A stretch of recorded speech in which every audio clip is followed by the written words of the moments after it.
Eto nga pala yung crabs na yung binigay ng hipag ko, oh.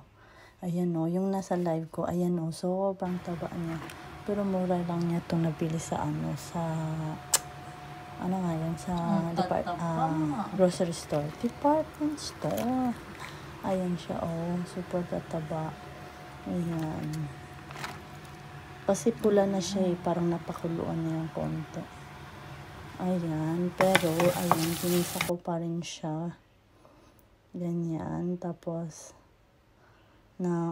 bawang, sibuyas, ayan. Tapos, sili, syempre, para maanghang. Halo-halo lang, char. Ayan. Tapos, ayan, nilagyan ko din garlic powder, tapos, mayonnaise. Dapat ketchup yan, eh. Ketchup, kasi wala akong ketchup, kaya ayan, mayonnaise, tapos, garlic powder, paminta, syempre, para maglasa siya. Tapos siya, nilagyan ko lang siya ng, nilagyan ko lang siya ng asukal, tsaka Sprite, para naman Sprite. Tapos, ayan, nilagyan ko na siya.